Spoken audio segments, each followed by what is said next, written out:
उत्तर प्रदेश सरकार में कैबिनेट मंत्री जयवीर सिंह हमारे साथ मौजूद हैं। अब तो सर वक्फ बिल दोनों ही सदनों में पास हो गया, लोकसभा में भी और राज्यसभा में भी, और राष्ट्रपति की मुहर लगने के बाद एक कानून बन जाएगा। तो किस तरीके से देखते हैं आप इसको? स्वागत है। और खास रूप से इस बिल का इसलिए स्वागत है, इस कानून का इसलिए स्वागत है कि जो गरीब मुस्लिम है, जिसके लिए वक्फ का जिस मंशा से गठन हुआ था, उसके वास्तविक उन गरीबों तक अब लाभ पहुंच सकेगा जिनको अपेक्षा थी। अब तक कतिपय माफिया तंत्र हावी होकर के कतिपय मौलानाओं के हाथ में जा करके गोल मोल सब उसका दुरुपयोग हुआ और आम गरीब मुसलमान को कोई लाभ इसका नहीं मिला। कहीं आपको सुनाई पड़ा कि इस मुसलमान को ये मदद हो गई है? कहीं दिखाई नहीं पड़ा। और इसी का परिणाम है कि देर सवेर जो ये रोज़ आरोप लगाते थे, तुम्हारी मस्जिद छीन लेगी सरकार, तुम्हारी दरगाह पर कब्जा करने जा रही है, तुम्हारा ये करने जा रहा है, जो बरगलाने का काम किया गया था, उससे भी बहस के दौरान मीडिया के द्वारा, इलेक्ट्रॉनिक मीडिया हो, प्रिंट मीडिया हो, लोगों को जो सुना है लोगों ने, उससे मुस्लिम समाज भी आश्वस्त हो गया है कि हम लोगों को झूठे तथ्यों के साथ बरगलाने का काम हो रहा था, लेकिन हम लोगों के पक्ष में ये बिल है। और इसी का परिणाम है कि देश भर के तमाम राज्यों में जो गरीब मुस्लिम है, पसमानदा समाज है, वो हमारे इस बिल का स्वागत करने के लिए मोदी जी को थैंक यू कह रहा है। मायावती ये क्यों कह रही हैं कि थोड़ा सा अध्ययन कर लिया होता, बहुत जल्दी आप लोग ले आए, अध्ययन किया होता तो हो सकता है कि लोगों के समझ में आया होता। तो आपको लगता है कि आप लोगों ने जल्दबाजी करी है, या किस तरीके से देखते हैं मायावती के बयान को?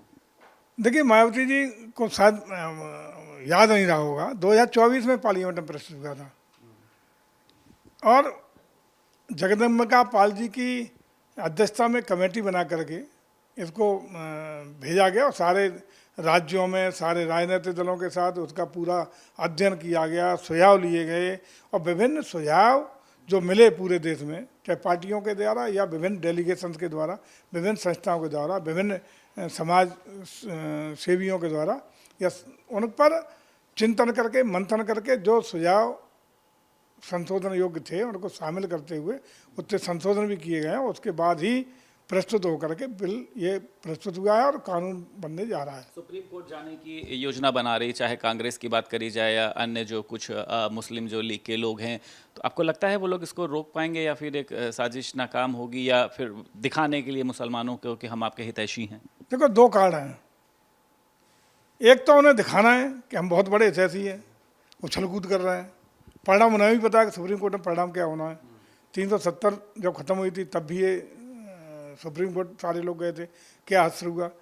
सुप्रीम कोर्ट हमेशा कोई जो कानून बनाने का अधिकार संसद को है, राष्ट्रपति जी उसका अनुमोदन करती हैं, लेकिन वो संविधान के दायरे में है कि नहीं, संविधान का कहीं तोड़ मरोड़ तो नहीं की, संविधान तो हटके तो नहीं है, ये परीक्षण करने का अधिकार न्यायालय को होता है, इसमें कोई दो राय नहीं है।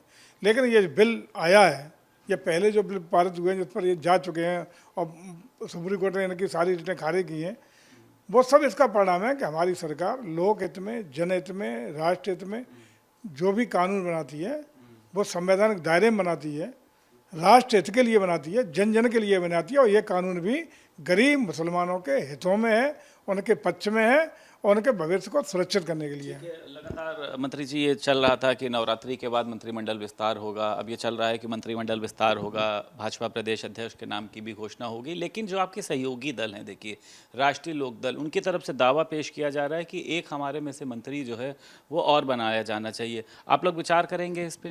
देखिए, ये हम लोगों का आंतरिक मामला है। हमारे सहयोगी दल और हमारी पार्टी में कोई भिन्नता नहीं, सारे एकजुट हैं। आपने बिल में भी देखा, तमाम कयास थे, जेडीयू, तेलुगु देशम, क्या करेंगे क्या नहीं करेंगे, इस पूरा देश निगाह किए हुए था। लेकिन हम संगठित हैं, हम एक मत हैं, हम एक दूसरे से समझ बना करके चल रहे हैं।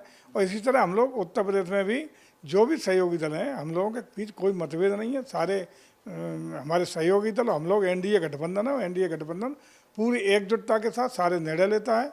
जो भी निर्णय लेने होंगे, अभी तो कहीं तय नहीं है, कहाँ अधिकृत सूचना है कि हमारा मंत्रिमंडल का ये हो रहा है, कहाँ सूचना है? केवल अफवाहों, रोजाना अफवाहों का बाजार गर्म करने से कुछ भला नहीं होगा।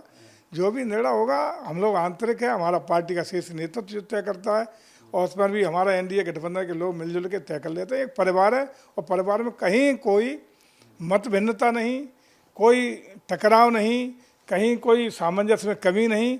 आपको बेहतर नज़र आएगा और बहुत आराम के साथ दृढ़ता के साथ लोक हित में, राष्ट्र हित में, प्रदेश हित में निर्णय लेते हुए हमारी सरकार 27 का चुनाव भी बखूबी आदरणीय योगी जी के नेतृत्व में प्रचंड बहुमत से रिपीट होने का काम करेगी और तीसरी बार पुनः बीजेपी की सरकार बनेगी। शुक्रिया बात करने के लिए। उत्तर प्रदेश सरकार में कैबिनेट मंत्री जयवीर सिंह हमारे साथ मौजूद थे।